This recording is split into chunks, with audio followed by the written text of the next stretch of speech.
Another thing you might be asked to do as an analyst, and we've seen this a lot of times over the years here at Femap, is to reduce a mesh down to something more appropriate for just representing stiffness and mass for a dynamics analysis. So this is actually a pretty fine mesh that might be pretty good for stress type work. But let's say my assignment today is get this down to a lot less nodes and elements that we can put it into a larger system model for dynamics. So this is where the geometry from mesh may come in handy.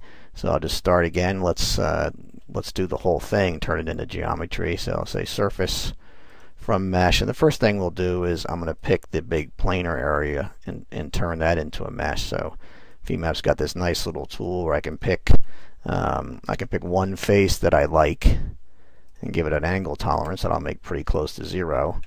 It'll just walk the connected free faces and find this big patch. So I'll just take that patch and say turn that into some geometry.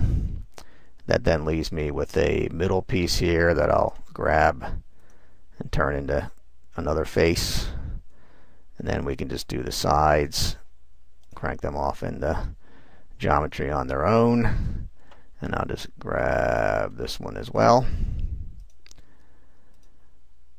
And that was looking pretty good. So let's stitch this together. Parasolid's pretty good at the tolerant geometry thing. So I'll start at full tolerance, and it tells me it's not quite that close, but we can just juice that down a little bit and see that it's connected everywhere but here. So we'll just juice it down a little bit more and see that that's now connected. We've got one nice parasolid sheet body.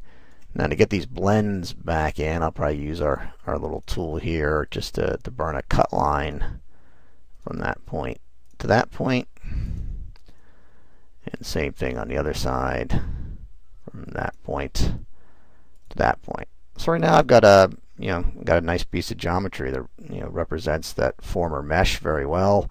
So now let's go ahead and we want to coarsen up a little bit. So I'm going to say mesh control size on surfaces. And we're just going to bump this up. We'll go with the default there. And you can see it's a much coarser mesh than we had before. We're going to get a lot less nodes and elements. So let's go ahead and lay down that mesh. And I will just pick my previous property that everything was made out of and let Femap mesh it.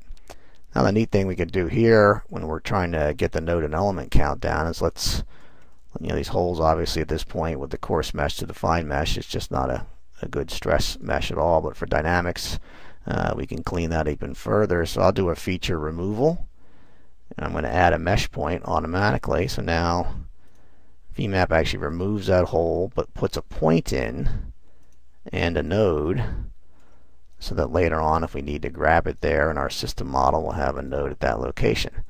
So at this point we've now taken the existing mesh, created geometry, and cleaned it up real nice and have a decent mesh for dynamic type analysis.